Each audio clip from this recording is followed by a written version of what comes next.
Kung ikaw ay 60 taong gulang pataas, at umiinom ka ng maalat na tubig sa gabi, lalo na kasabay ng iyong hapunan, ang mensaheng ito ay para sa iyo. Huwag mo itong laktawan. Ang malalaman mo ngayon ay maaaring magpaliwanag kung bakit parang mas mahaba ang iyong gabi, bakit hindi na dumarating ang mahimbing na tulog, at bakit parang tumututol ang iyong katawan kapag patay na ang ilaw. Bago tayo magpatuloy, sabihin mo sa amin kung saan ka nanonood. I-type lang ang iyong bansa o lungsod sa comment section, ngayon din talagang gusto kong malaman kung saan ka nakikinig. At pakisubscribe rin ang channel na ito, Gintong Sustansya, dahil ang lahat ng aming ibinabahagi ay ginawa para protektahan ang iyong kalusugan, lalo na sa yugtong ito ng buhay. Karapat-dapat ka sa kapayapaan sa gabi, hindi sa kakulangan ng ginhawa. Maraming seniors ang umiinom ng maalat na tubig sa gabi dahil may nagsabi noon na nakakatulong ito sa pagtunaw ng pagkain, lakas ng katawan, mababang presyon ng dugo, o sa panghihina ng katawan. At sa una, maaaring pakiramdam mo ay nakakatulong ito.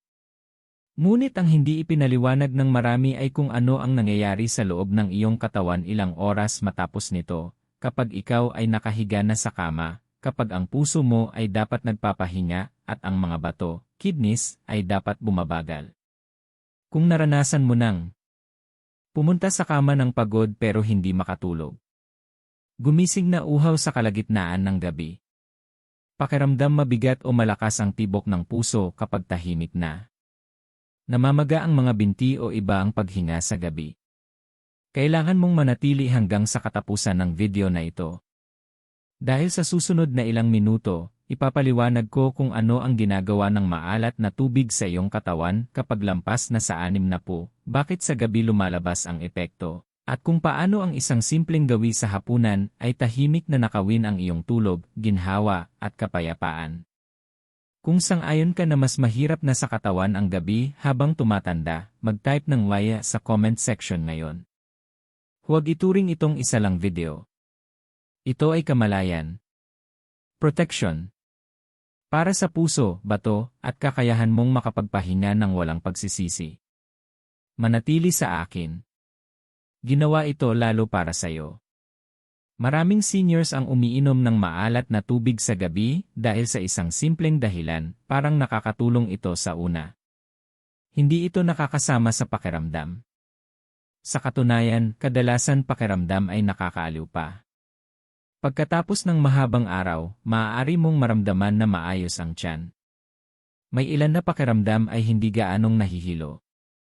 Ang iba ay napapansin na gumanda ang gana sa pagkain, o mas magaan ang mga binti sa maikling panahon. Hindi ito galing sa wala. Ang asin sa maliit na dami ay kailangan ng katawan. Sumasang-ayon ang mga medikal na eksperto na nakakatulong ang sodium para magpadala ng signal ang mga nerbiyos. Gumalaw ng maayos ang mga kalamnan. Panatilihing balanse ang likido sa katawan. Kapag mababa ang sodium, maaaring maramdaman ng katawan ang panghihina, nanginginig o pagkakalito. Kaya kapag uminom ng maalat na tubig at gumaan ang pakiramdam, inaakibat ng utak ang asin sa ginhawa. Ngunit ito ang hindi sinasabi sa maraming seniors. Ang ginhawa ay pansamantala lang, at tinatago nito ang dahan-dahang epekto sa loob. Habang tumatanda, mas mabagal ang reaksyon ng katawan. Ang mga sistemang dati mabilis makaresponde, bato, puso, at mga daluyan ng dugo, ay hindi na bumabalik sa dati ng kabilis. Kaya habang nakakatulong sa una ang maalat na tubig, nagsisimula ang pangalawang epekto ilang oras pagkatapos, kapag nakahiga ka na. Dito nagsisimula ang maling akala. Iniisip ng marami na dahil nakatulong ang asin sa araw, ligtas ito sa gabi. Pero hindi ganun ang ugali ng katawan sa gabi kumpara sa umaga o hapon. Ang gabi ay hindi neutral na oras para sa asin, lalo na kapag lampas na sa 60. Ang asin ay nagdadagdag ng likido sa dugo. Sa araw, nakakatulong ang paggalaw para maayos ang sobrang likido. Sa gabi, kapag tumigil ka na sa paggalaw, mas kaunti ang paraan ng katawan para maitama ang balanse. Ang unang pakiramdam na ginhawa ay nagiging presyon pagkatapos. Kung naintindihan mo ito, mag-type ng Y sa comments. Pagkatapos ng edad na 60, sumusunod ang katawan sa ibang patakaran sa gabi, kahit na hindi natin ito namamalayan. Sa araw, ang iyong mga organo ay sinusuportahan ng paggalaw, sikat ng araw, hormones, at tuloy-tuloy na aktibidad. Sa gabi, nawawala ang mga suportang ito, at sinusubok ang tunay na lakas ng iyong mga panloob na sistema. Lalo na ito ay totoo sa mga bato, kidneys, puso, at mga hormone na kumukontrol sa balance ng likido sa katawan. Una, ang mga bato. Habang tumatanda, natural na bumabagal ang pagsala ng mga bato. Paliwanag ng mga eksperto sa geriatrics na hindi na kasing epektibo ng mas batang bato ang pagtanggal ng sobrang sodium, lalo na habang natutulog. Kapag uminom ka ng asin sa gabi, inaasahan na alisin ng bato ang sobrang sodium habang nagpapahinga ka. Ngunit sa gabi, bumababa ang daloy ng dugo sa bato at nagiging hindi gaanong epektibo ang pagsala. Nanatili ang sodium sa dugo ng mas matagal kaysa sa dapat. Susunod, ang puso. Ang mas batang puso ay mabilis makaresponde sa pagbabago ng dami ng dugo. Ang mas matandang puso ay mas sensitibo. Kapag humila ang sodium ng karagdagang tubig sa dugo, tumataas ang dami ng dugo. Sa gabi, sa halip na magpahinga, kailangang mas pagtrabahuhin ng puso ang mas makapal at mabigat na dugo upang dumaloy sa katawan. Ito ang isa sa mga dahilan kung bakit maraming seniors ang nakakaramdam ng mabigat sa dibdib, mabilis na tibok, o kakulangan ng ginhawa kapag nakahiga sa kama. Pagkatapos, ang mga hormone. Sa gabi, naglalabas ang katawan ng mga hormone na nagbabawas ng produksyon ng ihi at nag-inat ng likido upang makatulog ka ng tuloy-tuloy. Kapag nagdagdag ka ng asin sa huli ng araw, naistorbo nito ang prosesong ito. Nalilito ang katawan, dapat ba itong humawak ng tubig o ilabas ito? Ang kalituhang ito ang nagdudulot ng magulong tulog, madalas na paggising, at mga pagpunta sa banyo sa gabi. Isa pang kritikal na pagbabago ay ang postura. Kapag nakahiga, ang mga likido na nakatipon sa mga binti sa araw ay nagsisimulang lumipat patungo sa dibdib, baga, at leg. Ang sobrang sodium ay nagpapabigat at nagpapahirap sa paglipat na ito. Maaari nitong maapektuhan ang paghinga, ritmo ng puso, at pangkalahatang ginhawa habang natutulog. Ito ang dahilan kung bakit lumalabas ang mga sintomas sa gabi kahit normal ang pakiramdam sa araw. Ang problema ay hindi lang sa asin, kundi sa kombinasyon ng asin, pagtanda, at pisyolohiya ng gabi.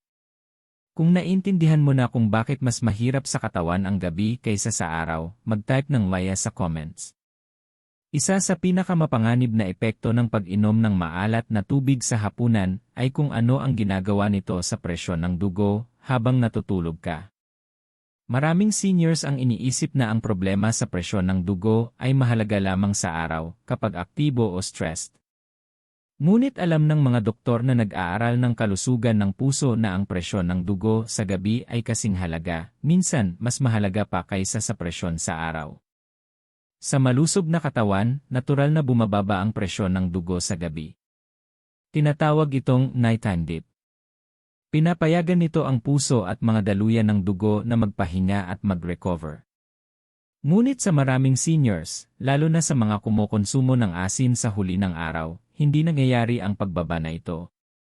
Sa halip, nananatiling mataas o tumataas pa ang presyon habang natutulog. Malaki ang papel ng asin dito. Hinihila ng sodium ang tubig sa dugo kaya tumataas ang dami ng dugo. Kapag nangyari ito sa gabi, kailangang itulak ng puso ang mas maraming likido sa mga daluyan ng dugo na mas matigas na dahil sa pagtanda. Ang resulta ay mas mataas na presyon sa loob ng mga daluyan ng dugo sa oras na dapat nagpapahinga ang katawan. Nagbabala ang mga eksperto sa cardiology na ang pattern na ito na non-dipping ay malakas na konektado sa mas mataas na panganib ng stroke, atake sa puso, at pinsala sa mga bato. Ang pinakamapanganib dito, hindi mo nararamdaman habang nangyayari. Maaari kang natutulog habang tahimik na pinapahirapan ng presyon ang puso at utak. Ito ang dahilan kung bakit may mga seniors na nagigising na may sakit ng ulo, pagkahilo, o mabigat na pakiramdam sa dibdib, kahit na maayos ang pakiramdam bago matulog. Ang stress ay nangyari sa gabi, hindi sa araw. Maaaring hindi agad tumaas ang presyon ng dugo kapag uminom ka ng maalat na tubig sa hapunan. Sa halip, dinidelay nito ang pinsala hanggang sa hindi handa ang katawan na harapin ito. Sa paglipas ng panahon, gabi-gabi, ang tahimik na presyon na ito ay nagdudulot ng epekto. Kung ikaw o ang isang malapit sa iyo ay may mataas na presyon ng dugo, o kung nakaranas ka ng gumising na mas masama ang pakiramdam kaysa bago matulog, mag-type ng via sa comments. Isa sa pinaka-nakakalitong karanasan para sa maraming seniors ay ang gumising sa kalagitnaan ng gabi na labis na uhaw, magulo ang pakiramdam, o hindi komportable, kahit na uminom ka na ng tubig sa hapunan. Parang hindi lohikal. Tatanungin mo ang sarili mo, paano ako uhaw kung uminom na ako ng tubig? Ang sagot ay nasa kung paano binabago ng asin ang kilos ng tubig sa katawan na tumatanda. Kapag uminom ka ng maalat na tubig, pumapasok ang sodium sa dugo at agad nitong hinahatak ang tubig mula sa mga selula ng katawan. Kasama rito ang mga selula ng kalamnan, utak, at iba pang mahahalagang tissue. Kahit marami ang likido sa dugo, nagiging bahagyang dehydrated ang mga selula. Nakakaramdam ang utak ng hindi balansing ito at nagpapadala ng alarm signal, uhaw. Ito ang dahilan kung bakit maraming seniors ang gumigising na may tuyong bibig, malagkit na dila, o matinding pagnanais uminom ng tubig sa gabi. Paliwanag ng mga sleep specialist na ang cellular dehydration na ito ay karaniwang dahilan ng paggising sa gabi sa matatanda, ngunit madalas nakakaligtaan. Kasunod nito ang pagiging restless. Ang dehydrated na kalamnan ay maaaring masakit o hindi komportable, at nagiging alerto ang nervous system sa halip na mag-relax. Sa halip na mahimbing at nakakapagpahingang tulog, nananatili ang katawan sa magaan at marupok na estado ng pahinga.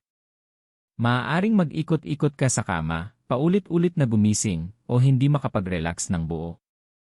Apektado rin ng asin ang balance ng electrolytes na tumutulong sa regulasyon ng nerve signals. Kapag nagulo ang balanse na ito sa gabi, nahihirapan ang katawan na manatiling kalmado. Kaya may mga seniors na nakakaranas ng restless legs, bigla ang paggising ng walang dahilan, o hindi komportableng pakiramdam na parang may mali. Ang trahedya, marami ang sinisisi ang pagtanda o insomnia, na hindi namamalayan na ang sanhi ay maaaring nasa inuming kinuha sa hapunan. Ang pakiramdam na hydrated sa gabi ay nagiging gulo sa gabi. Kung naranasan mo ng gumising na uhaw, restless, o hindi makabalik sa tulog, mag-type ng via sa comments. Maraming seniors ang gumigising sa umaga, tinitingnan ang kanilang mga paa, o bukong-bukong, at napapansin ang pamamaga. Masikip ang balat. Parang mas maliit ang sapatos. Nag-iwan ng malalim na marka ang medyas. Madalas sinisisi ng karamihan ng edad, init, o mahina ang sirkulasyon. Ngunit kadalasan, nagsimula ang sanhi noong nakaraang gabi, sa hapunan. Malakas ang epekto ng asin sa pagpigil ng likido sa katawan. Kapag tumaas ang sodium sa dugo, humahawak ang katawan ng tubig upang madilute ito. Sa mas batang katawan, mas mabilis na naayos at nailalabas ang sobrang likido. Sa mas matandang katawan, nananatili ito ng mas matagal. Kapag uminom ng maalat na tubig sa gabi, walang lugar ang likidong naakit nito habang nagpapahinga ka. Sa araw, hinahatak ng gravity ang likido pababa sa mga binti, at nakakatulong ang paggalaw na maibalik ito sa puso. Sa gabi, kapag nakahiga, lumilipat ang likido. Ang sobrang sodium ay nagpapabigat at nagpapahirap sa paglipat na ito.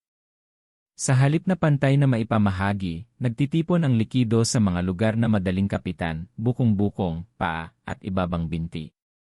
Paliwanag ng mga cardiovascular specialist na ang overnight fluid retention na ito ay naglalagay ng dagdag na stress sa puso. Kailangang itulak ng puso ang mas maraming likido sa bawat tibok, kahit na natutulog ka. Sa paglipas ng panahon, nagdudulot ito ng pagkapagod, mabigat na pakiramdam sa umaga, at lumalalang problema sa sirkulasyon. Ang pamamaga ay hindi lang issue sa itsura. Isa itong mensahe. Maaaring nagpapahiwatig ito na nahihirapan ang katawan sa pag-manage ng balanse ng likido. Sa ilang seniors, ang pamamaga ay konektado rin sa pag-iksi ng hininga sa gabi, habang lumilipat ang likido patungo sa dibdib at baga kapag nakahiga. Marami ang hindi alam na tahimik na pinapalala ng maalat na tubig sa hapunan ang siklong ito. Humahawak ang katawan ng tubig buong gabi, at sa umaga, kitang-kita ang ebidensya. Kung napansin mo ang pamamaga sa iyong mga paa o bukong-bukong, lalo na sa umaga, mag-type ng Laya sa comments.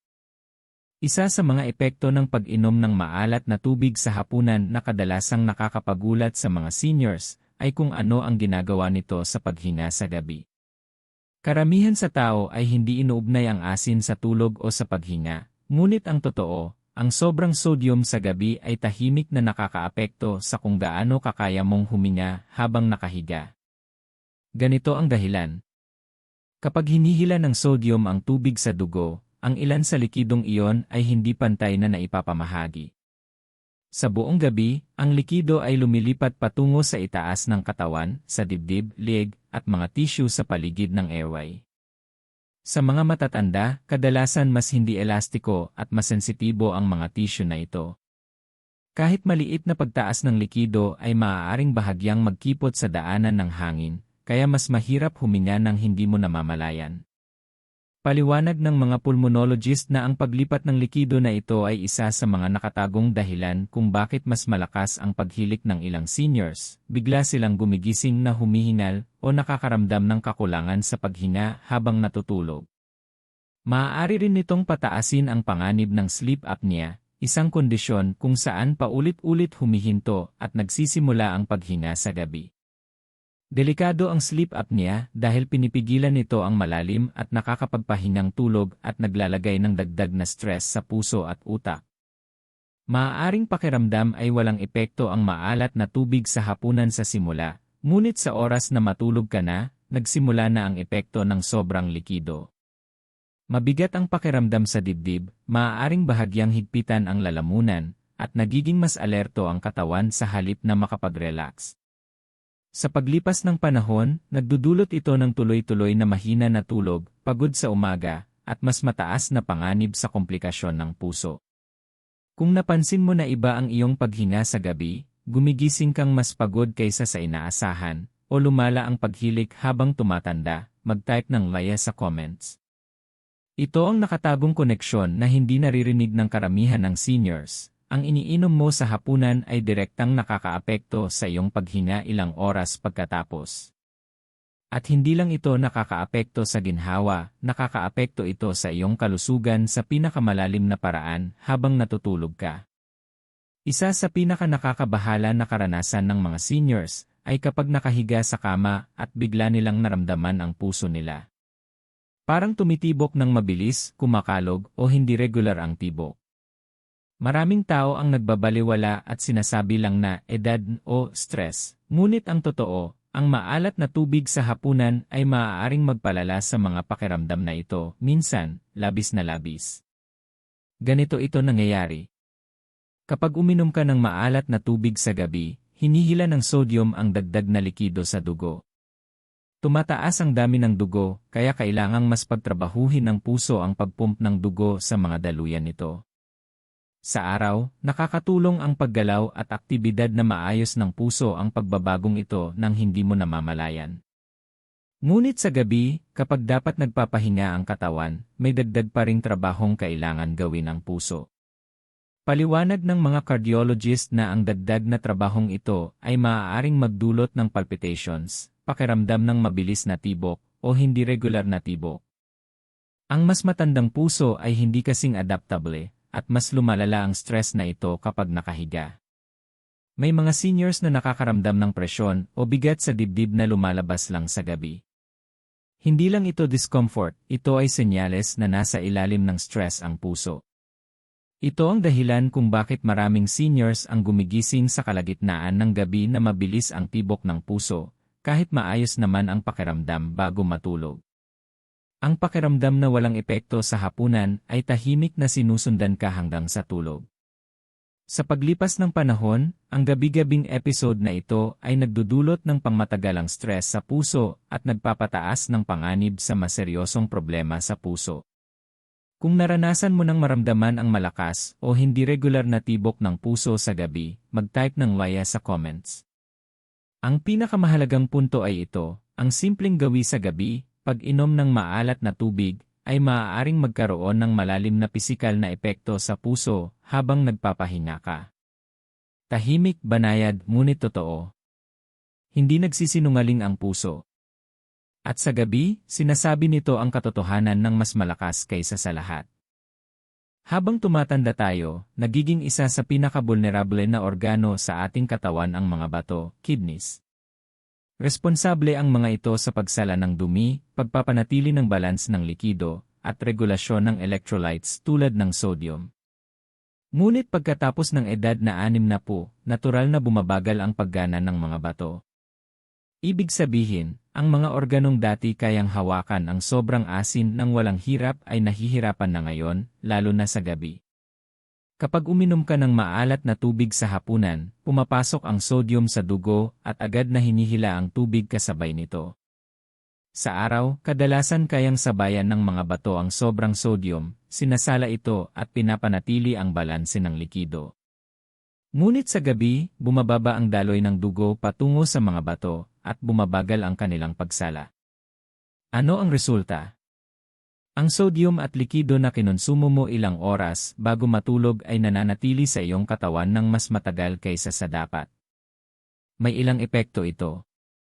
Una, sinusubukan ng katawan na mag-compensate sa pamamagitan ng pagpapadala ng signal para gumising ka, kaya madalas na pagpunta sa banyo sa gabi. Pangalawa, mas pinagtatrabahuan ang mga bato habang natutulog ka, na maaaring magdulot ng stress sa paglipas ng panahon at mag-ambag sa long-term strain o pagbaba ng kidney function.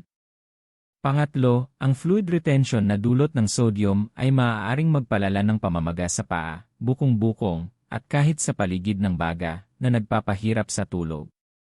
Paliwanag ng mga nephrologist na kadalasang hindi napapansin ang tahimik na stress na ito. Maraming seniors ang sinisisi ang edad o magulong gabi sa kanilang problema sa tulog, nang hindi namamalayan na ang ugat ng sanhi ay maaaring simpleng maalat na tubig sa hapunan. Sa paglipas ng buwan at taon, ang paulit-ulit na stress na ito ay maaaring dahan-dahang makaapekto sa kalusugan ng bato, lakas sa umaga, at pangkalahatang kalusugan. Kung madalas kang gumising sa gabi para umihi, pagod sa umaga, o napapansin ang pamamaga na dati ay wala, mag-type ng maya sa comments. Ang mensahe ay malinaw, mas pinagtatrabahuan ng iyong mga bato ang kanilang trabaho habang natutulog ka kaysa sa iniisip mo, at ang maalat na tubig sa hapunan ay isa sa mga pangunahing dahilan.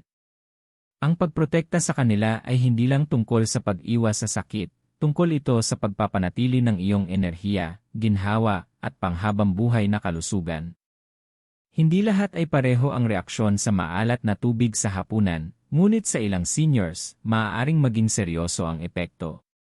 Kung ikaw ay may mataas na presyon ng dugo, diabetes, sakit sa puso, problema sa bato, o sleep apnea, ang pag-inom ng maalat na tubig sa gabi ay maaaring maglagay sa iyo sa panganib ng hindi mo alam. Paalala ng mga eksperto sa medisina, mas sensitibo ang katawan ng mga taong may ganitong kondisyon sa sodium.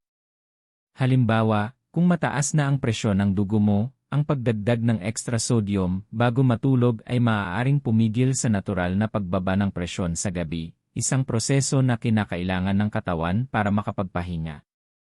Ibig sabihin, mas pinagtatrabahuan ng puso ang trabaho habang natutulog ka, na nagdaragdag ng panganib ng palpitations, stroke, o heart attack. Kung ikaw ay may diabetes, maaaring nasa ilalim na ng strain ang mga bato mo. Pinapalala ng maalat na tubig ang fluid retention at pinipilit ang mga bato na magsala ng higit sa karaniwan, na maaaring magpalala ng pamamaga, magdagdag ng paggising sa gabi para umihi, at pababain ang kalidad ng tulog. Para sa seniors na may sakit sa puso, ang sobrang likido sa dugo ay dagdag na pasanin sa puso na vulnerable na. Kahit tila maliit na gawi sa gabi ay tahimik na naitulak ang katawan lampas sa limitasyon. Ang sleep apnea ay isa pang nakatagong panganib. Ang sobrang likido dulot ng sodium ay maaaring lumipat sa leeg at dibdib habang nakahiga, nagpapakipot sa daanan ng hangin at nagpapahirap sa paghinga. Ito ay nagpapalakas ng paghilik, nakakaabala sa malalim na tulog, at pinapahirap ang puso at baga ng hindi mo namamalayan.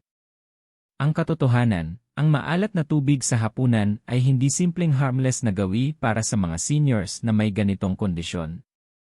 Maaaring ito ang dahilan kung bakit magulo ang gabi mo, pagod ang umaga, at unti-unting bumababa ang kalusugan mo.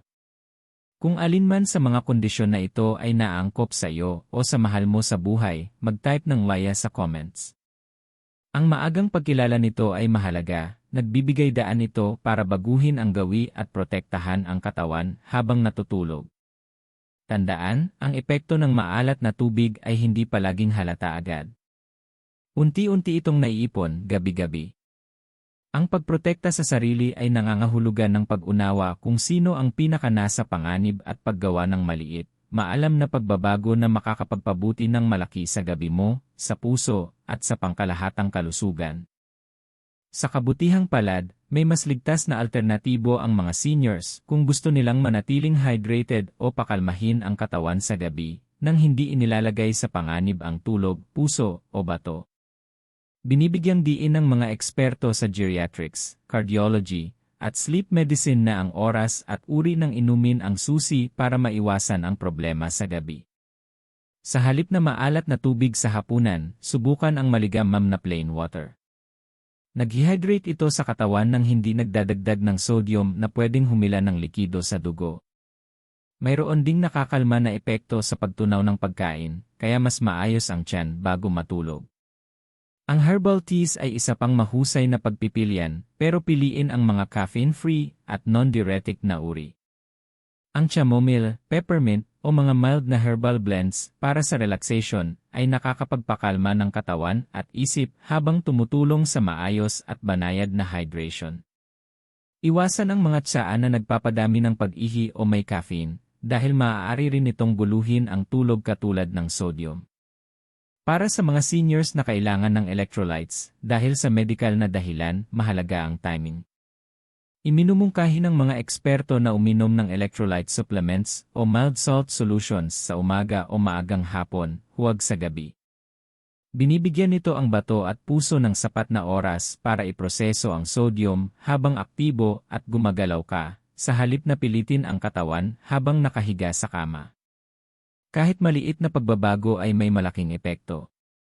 Ang pagpapalit ng maalat na tubig sa gabi sa plain water o banayad na herbal tea ay maaaring bawasan ang pag-uhaw sa gabi, pamamaga, palpitations, at magulong tulog.